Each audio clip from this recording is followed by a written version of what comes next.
So it's been a weekend of friendly so far. We've learned a few things. Welcome back, guys. And disappointment abounds. Disappointment abounds in it, but you really start to think about just what did you learn. So we walked into this weekend looking to preview a couple friendlies that were happening. We saw Nigeria playing Saudi Arabia. Ghana's halfway through their friendlies in North America. Canada played Japan. We talked about Japan, Canada already. It's on our podcast. If you guys want to go there, take a look. Go to the link tree, go click that, give it a listen. Let me know your thoughts. Also, let me know your thoughts on the post that we have. So we've already covered Japan, Canada, but in short, it's a bit disappointing because we didn't really learn anything. We didn't get to see things we didn't know. Experimentation didn't happen. And when you're down 3-0 and you need something, your thought is bring on less pace to a fast-moving pressing team and then immediately concede. When it comes to Ghana versus Mexico, that to me was a little bit more interesting just because I don't know what was happening. I mean, it looks by accounts, the plan was, try to see other players, which I have no issue with that concept.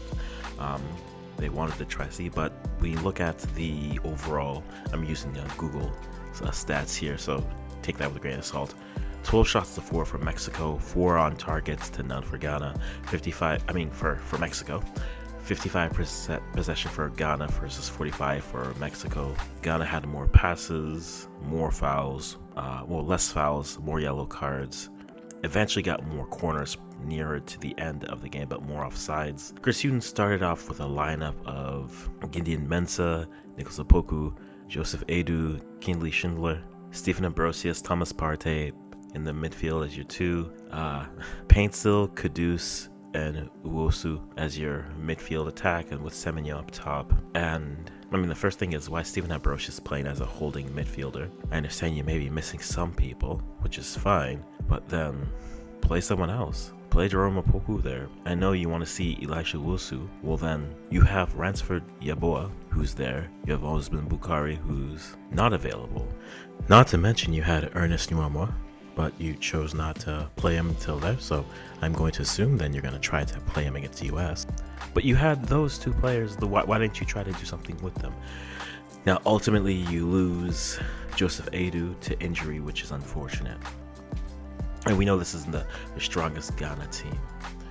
So Ghana ended up losing 2-0 to Mexico. And I think the first thing I think to myself is, how do you fix this? It's a friendly where we got to see, different combinations, different things. I'm happy.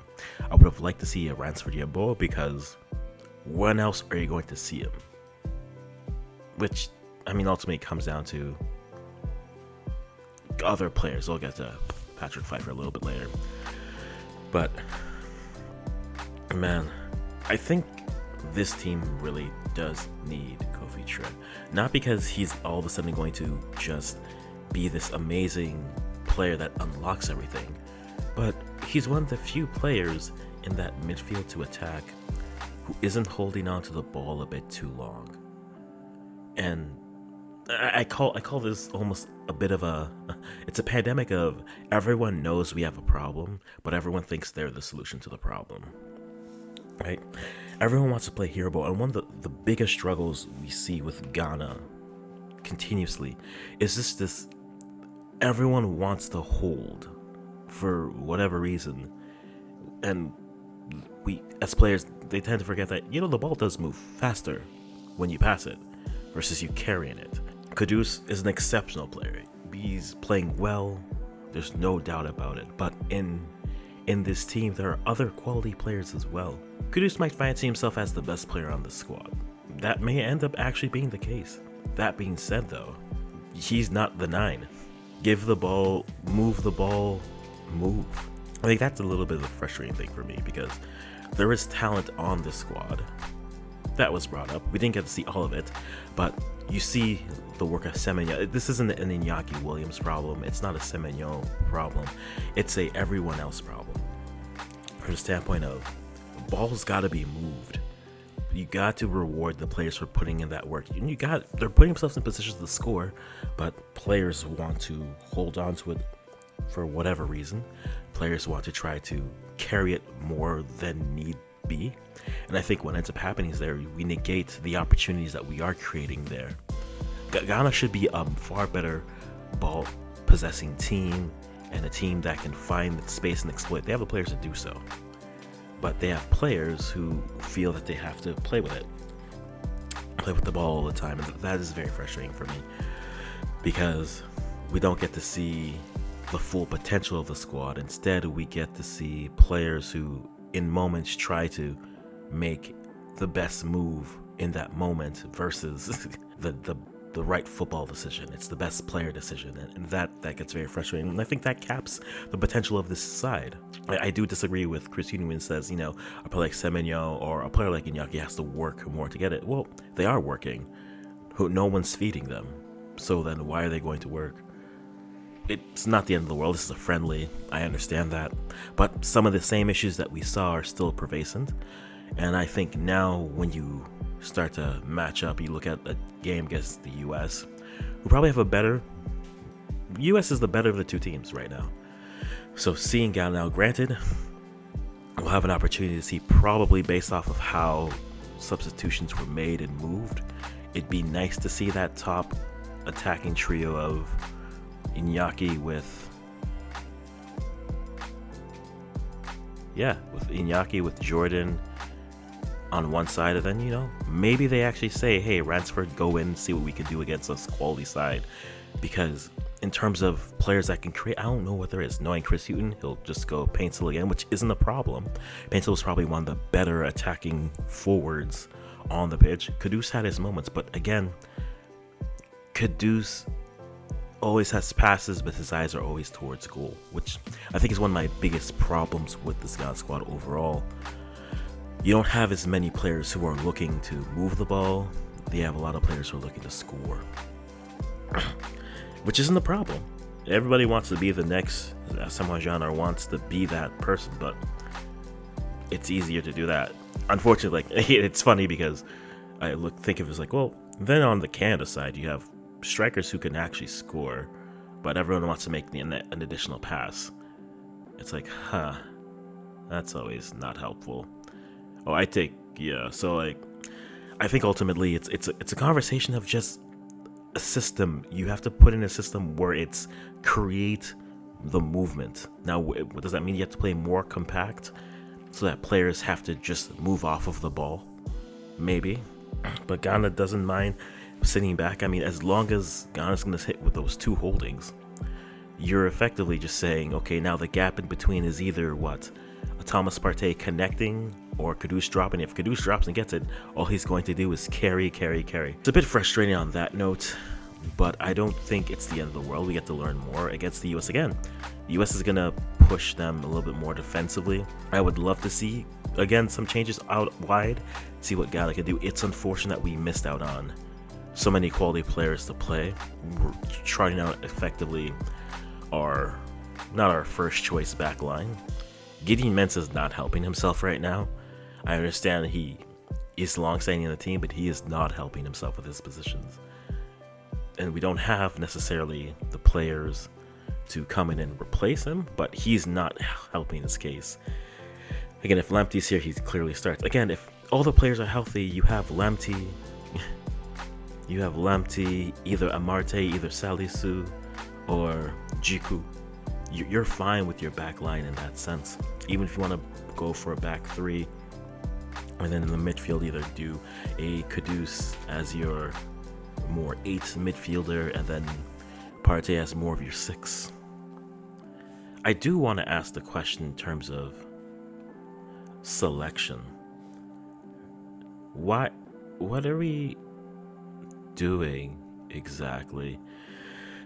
And I asked that question, especially from a selection standpoint, because you have players who want to play for Ghana, but they're not getting that call. And you can't tell me that there's no player who's playing.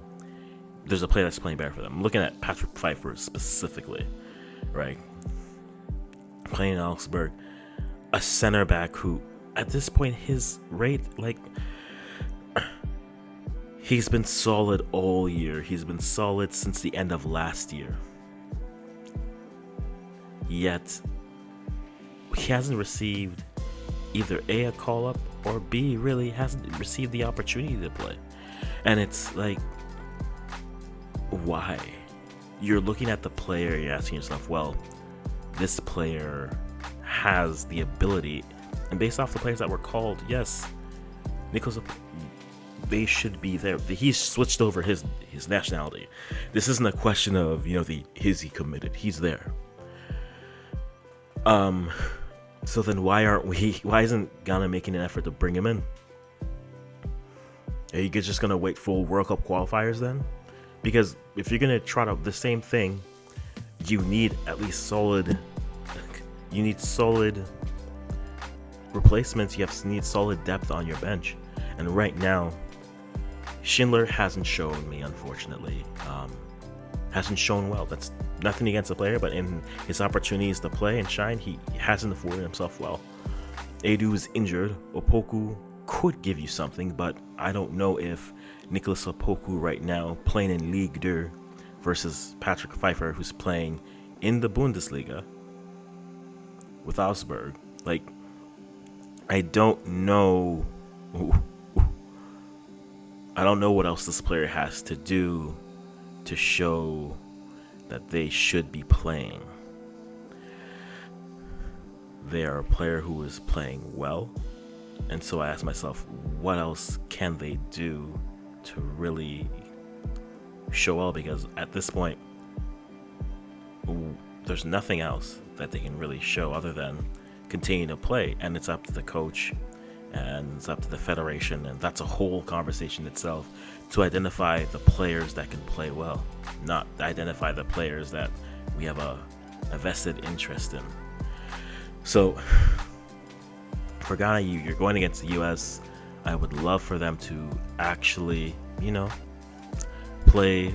I'm looking for just life. I want them to look life. These are friendlies, so I'm not worried about the score of this game. I'm looking for ideas. I'm looking for the flow. I'm looking for all those aspects. If they look terrible, like they could lose a game 4-1, 4-2. They can lose a game 4-0. But how do they look? How do players look? When they're afforded their opportunity, what can they do to really ultimately show well? And that's what I'm curious to see. Against the US, again, you're going to have pace, you're going to have a midfield that's looking to push, and now that means you're either going to sit back and counter, or you're going to have to look for opportunities to really try to control the game. And Ghana is a team that plays, I think, too much on the back foot based off the talent that we do have, but you don't have the players who are really going to slow. And this is where if you think Ghana's going to win against the US, you need a big game from a player like Thomas Partey to really dictate the pace of the game. Do I think he can do it? I think he can do it, but against a team like the US, who are going to push them just with their press. I mean, again, this is the Canadian me. We know how Berhalter's going to play. He's going to try to press. He's going to get the ball out wide, crosses in, or, give the opportunity to Pulisic, like he did against Germany, to cut inside and put a shot on. It's great. Then Germany said, okay, that's nice. Now we play. And that ended from there. Realistically, I see Ghana losing this next game. Because I haven't seen anything that says stylistically they know how to get their players going. Kudus is still going to hold on to the ball. Kudus, this is the type of game where Kudus scores a goal and then they say Kudus needs help.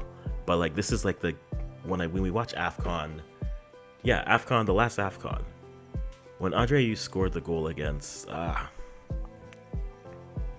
what game was it? Yes. When he scores the goal against Gabon, right? It's not the right football play. He just launches it towards the goal. And I see that type of a game where, because he had, right? He gets the ball in like the 35, turns, and then puts it on the frame. He has a cutting player who can come in and probably get a better shot there. So this isn't any criticism against the player, but it's just a conversation in terms of I feel as if this is the type of game where Kudus will score a goal, Ghana will lose like 3-1, and then people will come out and say, "Oh, Kudus scored. Everyone else but keep Kudus." But it's like, but Kudus took the ball, dribbled all around, and that's his call. That's his decision. That's not the right call. That's not the right football decision for the player, because when you have other things going. So I'm very much curious to see what happens when it comes to that matchup. Probably, I'm assuming you're going to get a lineup that looks akin to, Williams up top with AU on one side, and then more than I would love to see Ransford Yeboah get run here, but it's probably going to be Paintel and AU up top with Kudus in the middle, and then from there you're going to get midfield will probably be the same that we expected, which is Partey playing alongside with probably with Salis, but actually forget that. It's probably gonna be Jordan and Ernest Nuama. So that's gonna be your wingers, and then the back line, Mensah, Opoku. If you're gonna play Ambrosius, play him as a center back, please and thankful. Edmund, probably an opportunity, or maybe a chance to see a Jerome Yeboah who has the opportunity to come in and play well. As a player, he does profile well as a defender, specifically sitting on that center back line again. So, this being his first call up, I see it very much as a possibility where maybe they try him at the left back. That would be curious for me. I'd be curious to see if they maybe try that as a left back option over a Gideon Mensah. But this is going to be a game with pace, so they have to be careful, because on the other side you have Timothy Weah coming at you. You can have Pulisic coming at you. I wonder how much the U.S. will rotate their squad as well. But for me, that's where it gets very interesting. I'm very curious to see kind of how it goes. But Ghana thoughts. Oh, Ghana, never.